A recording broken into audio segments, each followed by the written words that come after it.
watching from. It's a good evening, a pleasant one for you all. My name is Abby, and welcome to my YouTube channel. So yesterday I was live, and I promised I was going to come on live today, and I was going to tell you guys a very interesting,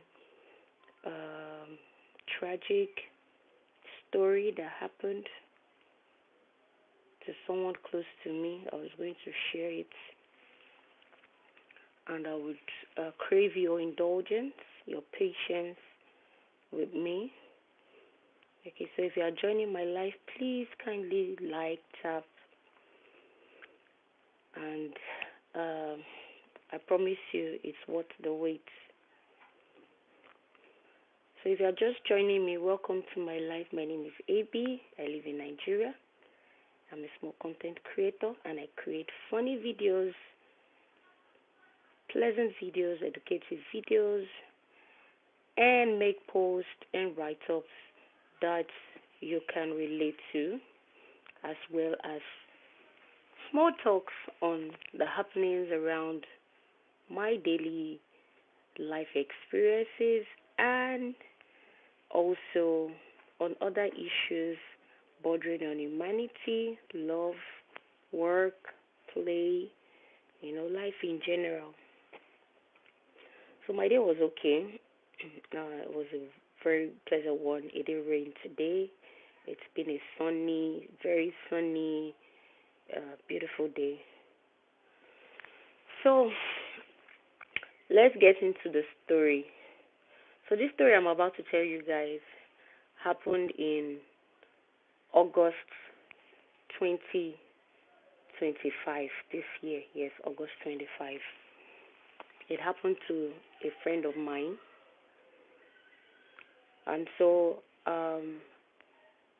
I got a call one evening, and I was told that something had happened to a friend of mine, and I was shattered. I started crying.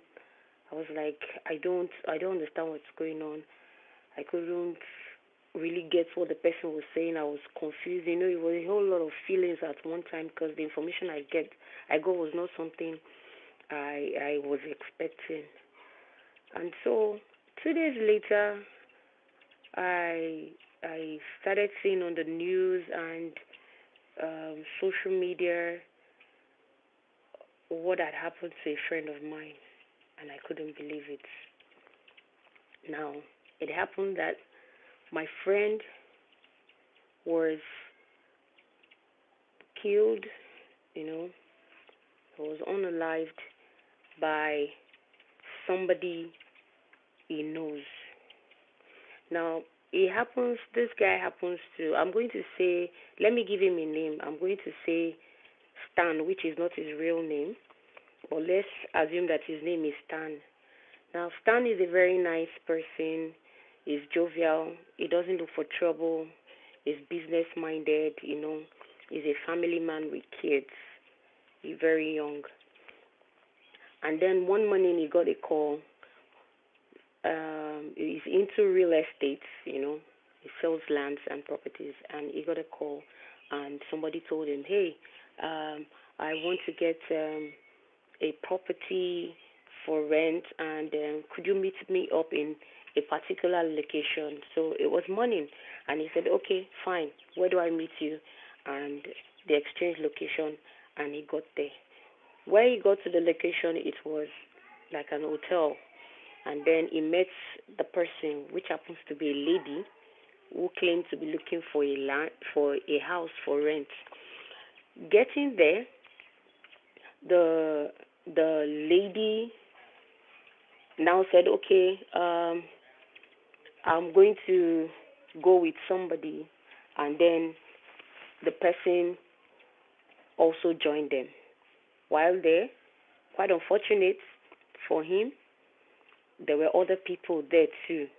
Now they took Stan, got into a car, and he has a car, and they drove to a particular location, which is like the outskirts of the capital city where he lives in. It was a lonely place. It was an express, a tarred road, like an express. It was done. We don't have much people living there, like an outskirts area, if you know what I mean by that.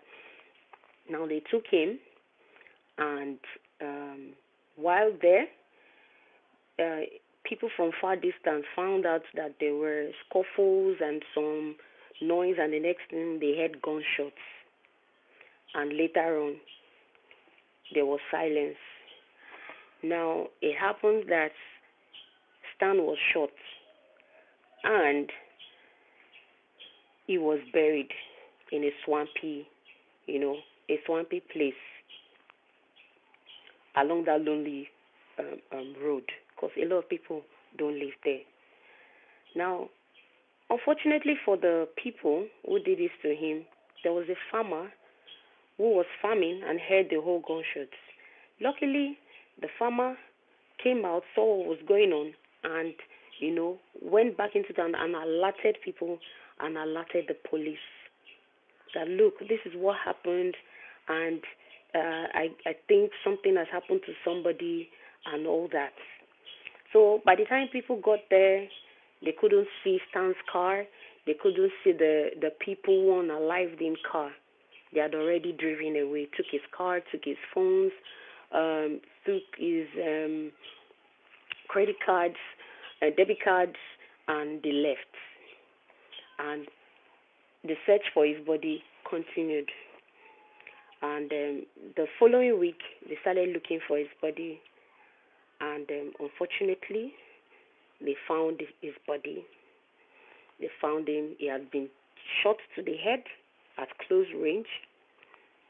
And his body has been eaten up because they buried him in a swamp. And I guess there were creatures like fishes or things that live in the swamp, snakes and all that had feasted on him.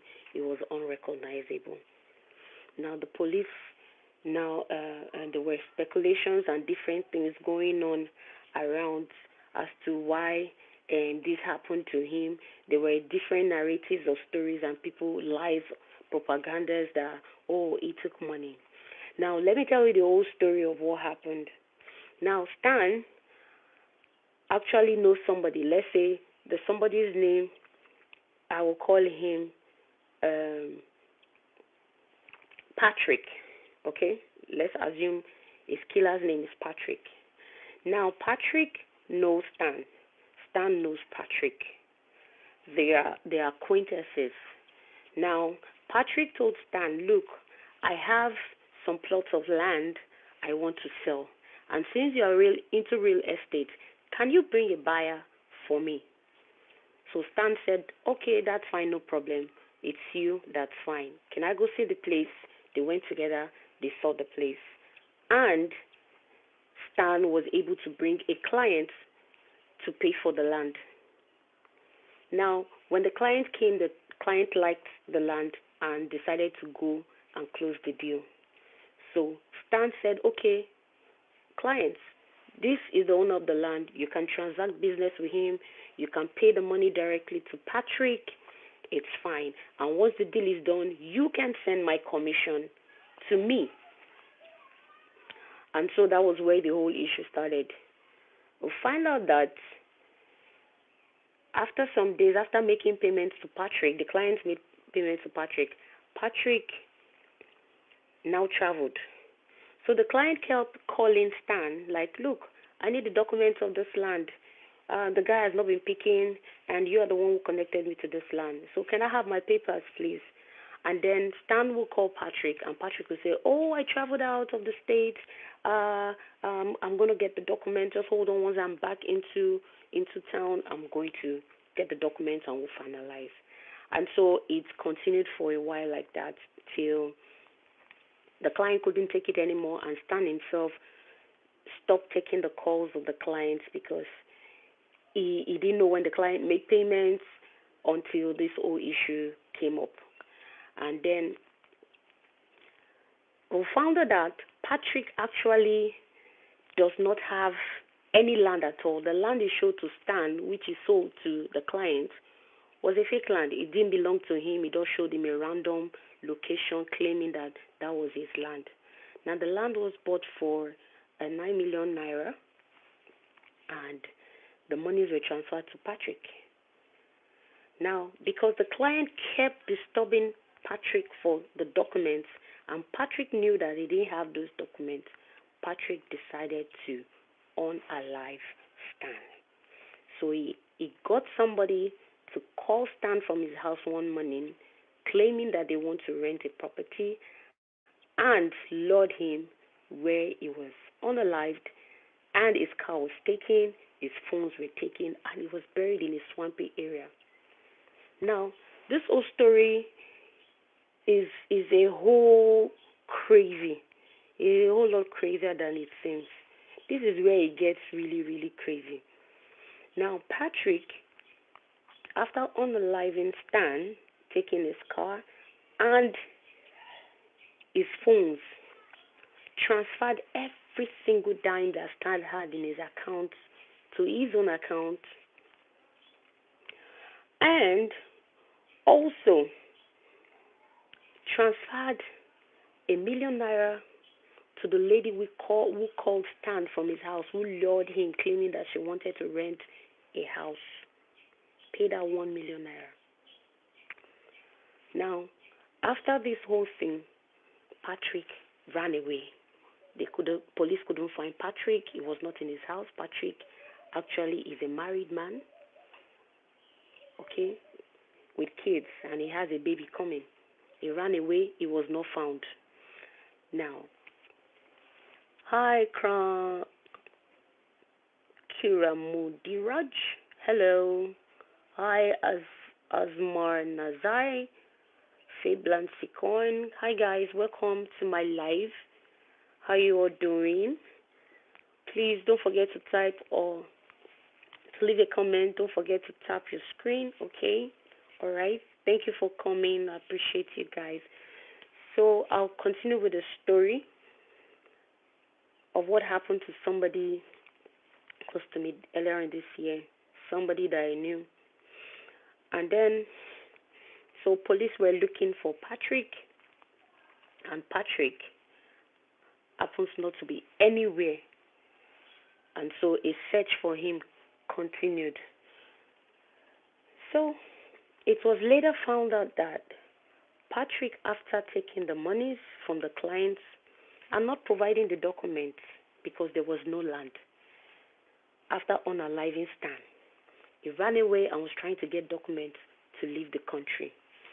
And he was also trying to bribe an immigration officer in all of this, so he could get a passport and then fly out of the country. But quite unfortunate, the police were onto him already. Luckily, the farmer that saw the whole thing happen, that heard the gunshot the first day Stan was killed, was very proactive. He took his phone and he took a screenshot of the vehicle belonging to Patrick. So he had his license plate number, which was what the police used in tracking, as long as with the CCTV cameras that were placed on the roads. So they were able to track the movement of Patrick. They saw where he killed him, and how he was happy and all that, and then he drove out. So through that information, luckily the farmer was able to get the license plate number. The police used it, tracked it. It was found that Stan's car was already sold and was even being butchered, like dismantled, like when you take a car to a yard, they rip it apart. That was already done to Stan's car. Now, the police also found out that Patrick had transferred monies from Stan's accounts. He also decided to take Stan's phone and go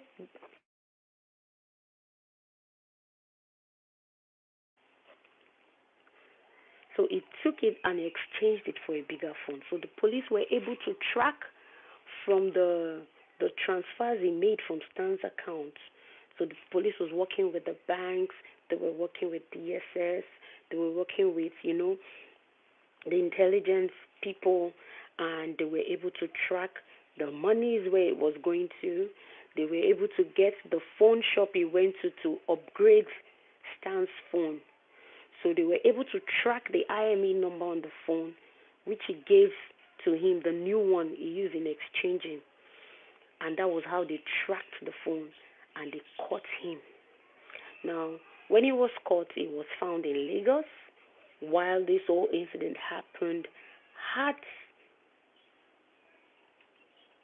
Bayelsa in the south part of Nigeria. So they brought him back to Bayelsa, handcuffed, and it was found out that this guy was not just somebody, this was not his first time of pulling this kind of thing. It's crazy. There was no remorse, nothing. He just took the life of somebody just like that because of 9 million naira. He unalived a young man who had kids, who was working tirelessly, who liked life, who didn't like trouble, who was so focused, goal-orientated. There was no one that comes around him and you wouldn't like his personality. Sadly, Stan was just 42 years old when he was cut down in his prime.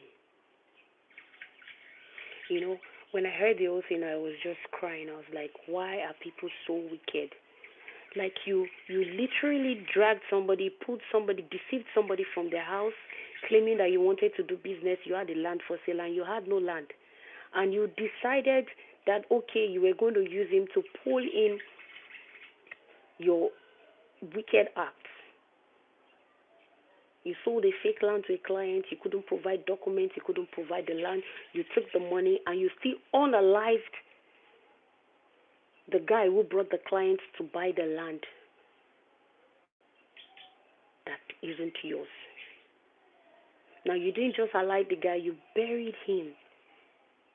Now, to tell you how bad this guy is, he had to call the Stan's wife and told her to come because she kept calling her husband like, it is unlike her husband. Her husband doesn't sleep outside.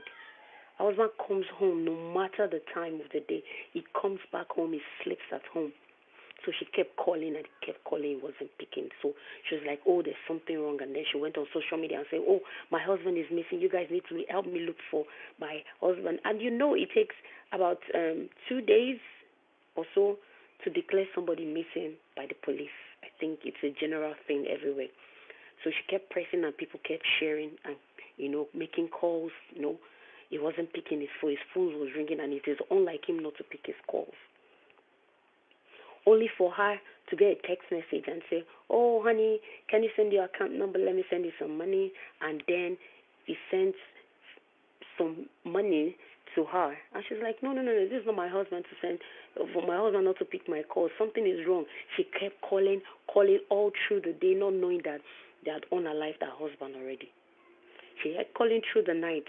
And then the next day she kept calling till the killer decided to okay, let me get let me pick. And he picked that call and he picked and didn't say anything and told her, okay, come to so and so place.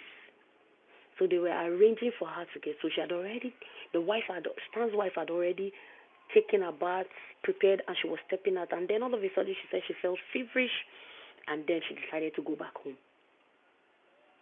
So if she had gone, she would have been unalived too, for something she didn't even know about. So how she got to know that her husband was no more, when the police came in and they went to the site where he was dumped, his body was dumped, they saw his slippers. And then when they called on the shoulder, she said, yes, that is my husband's slippers. That belongs to my husband. And that is when she realized that her husband was no more. It was terrible. Like, I don't know how people would do this to other people. It's really unfair. This was a thriving young man who loved life, who was working legally to feed his family, to make something better for himself, and somebody decided to just unalive him because they were not being honest, because they were criminals.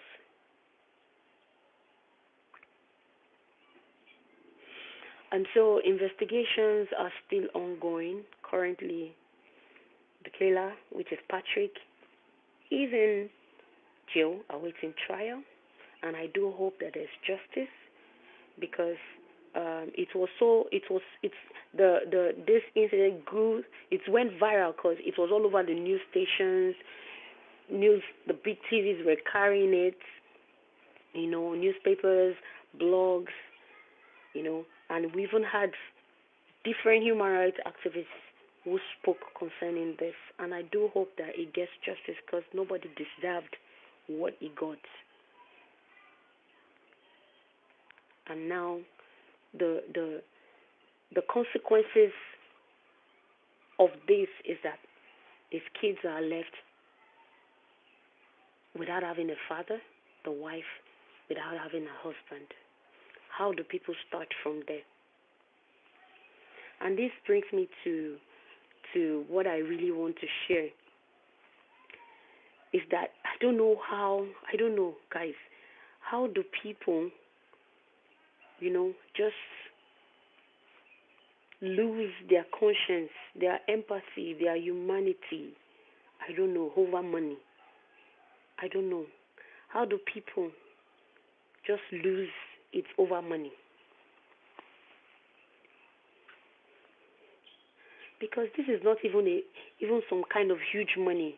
This is money that you could actually literally spend in a day, or you could spend in an hour, depending on how flamboyant you are or how a big spender that you are.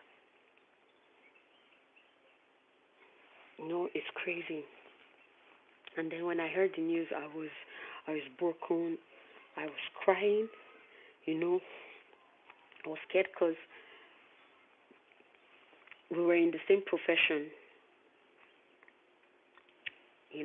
and then to have one of your colleagues brutally murdered in that manner, you know, it drives a lot of emotions, from fear to being safety, to you know a lot of mixed feelings, honestly. But I'm glad that the killer has been caught. He's in police custody, currently in jail, awaiting trial, and I do hope that he gets justice. Now, let me tell you one very, very bad thing about the guy who on a live stand, Patrick who on a live stand. It was found out that Stan, Patrick would unalive people, his victims, and he would take a selfie with them. That's how bad it is. Like, how do you unalive people and then you take a selfie with them? At that point, I think that person is no more human. And so it raises the question, how do you protect yourself from the people that you know? How do you safeguard yourself from acquaintances, from friends, from families that you cannot see what they think, you cannot hear, you understand, their thoughts, like you don't know what people have in mind for you. So sometimes I just wonder, like, when people wake up in the morning, the first thing that comes to people's mind, oh, okay, I'm glad to see another day. What am I going to do? I need to get things. I need to make money. I need to go to school. I need to go to work. I need to get this done. These are my plans. Those are the kind of thoughts people have, sane people have, to better their lives. And quite unfortunately, there are some persons that will have other kinds of thoughts.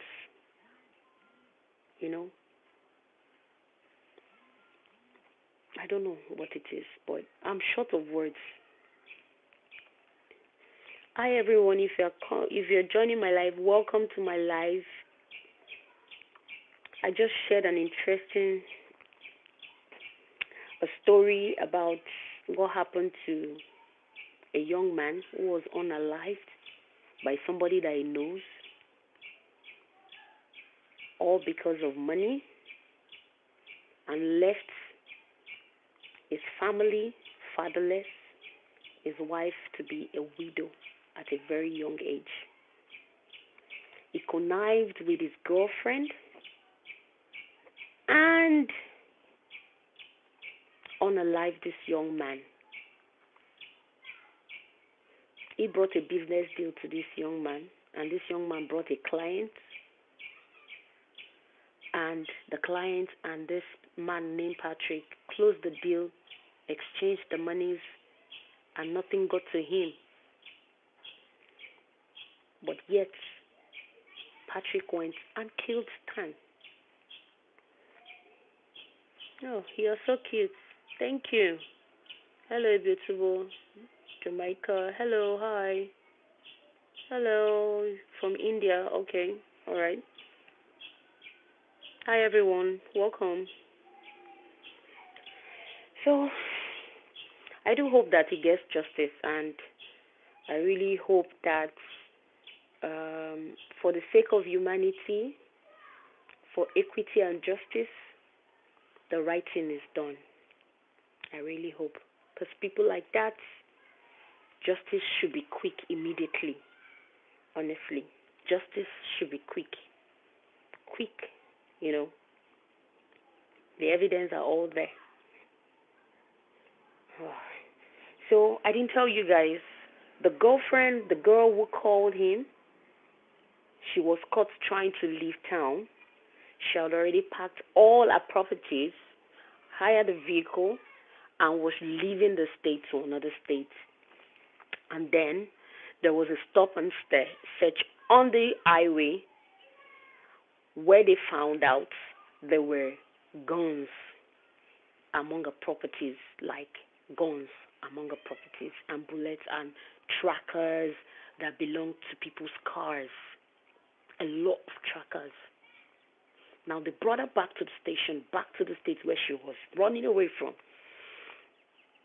And they found out that the same gun they found in her luggage was the one that was used to unalive the victim. And then they found out that ₦1 million was paid to her account. Now she was dating this man, and the man is married. Patrick is married. So she connived with her boyfriend and unalive an innocent man, and rendered his family fatherless, and her and the wife a widow. So it's crazy. How do we safeguard ourselves from the people that we know? How do you protect yourself from the people that you smile with, you eat with, you laugh with, you drink with, you go out with? How do you protect yourself from acquaintances? How do you protect yourself from people close to you, not to even talk of random strangers or people you don't know, or even random strangers? Life. And I do hope and pray that his soul rests in peace. So hello everyone, welcome to my live. My name is AB, and I make funny videos, interesting videos, small talks.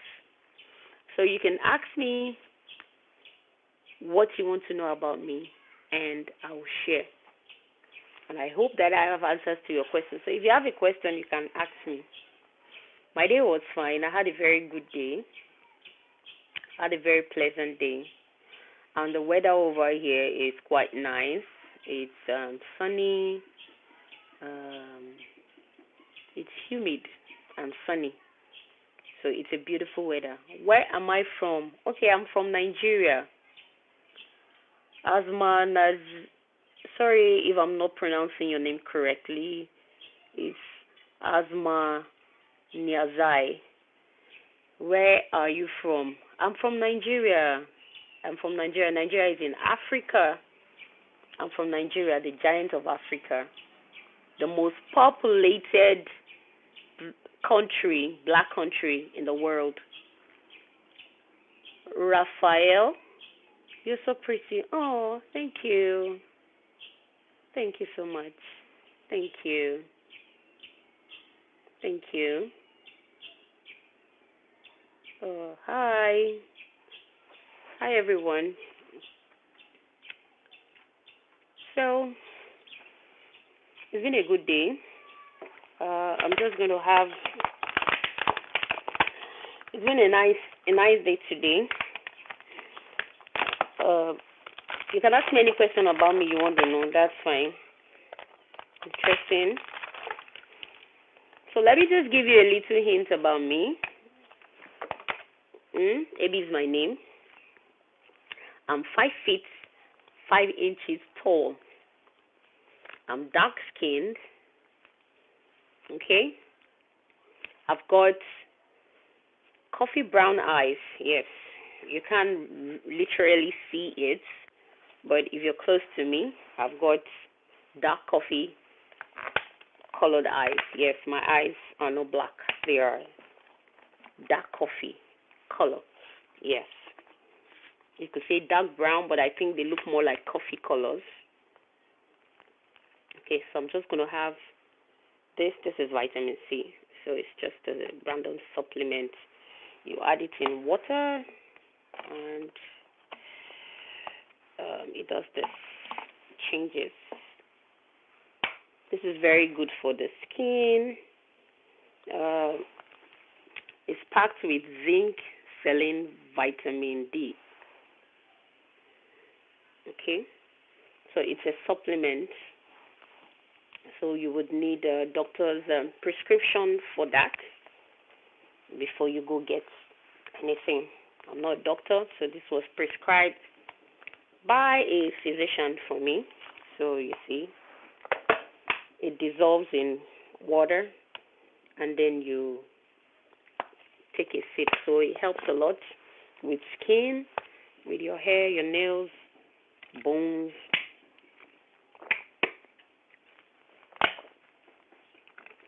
So ask me any questions, and I will tell you about me.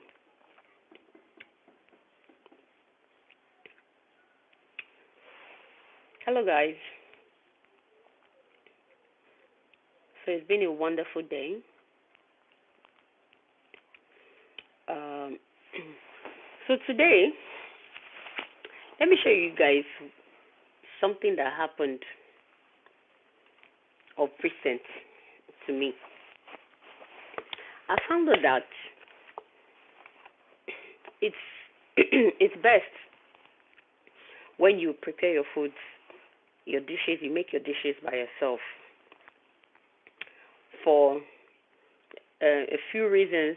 To me personally, I would always want to encourage people to prepare their meals themselves. I had a friend of recent, so we got talking, and he said he went out, hung out with some of his friends, and they had a couple of drinks, and then they stepped out to buy suya. What we call suya here in this part of Nigeria, suya is beef meat that is cut thinly sliced, and it is um, roasted on charcoal, like it's barbecued, but in a local way because they use woods and charcoals, and they spread it over the fire and allow it to, you know, roast. And then they add oil like sesame oil, granite oil, other kind of flavor oil.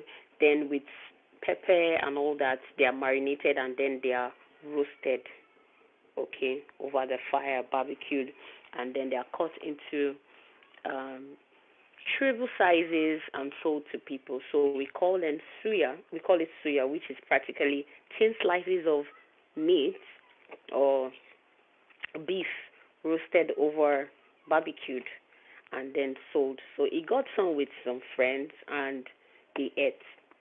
And he got home and this morning his tummy was on fire. It was throwing up.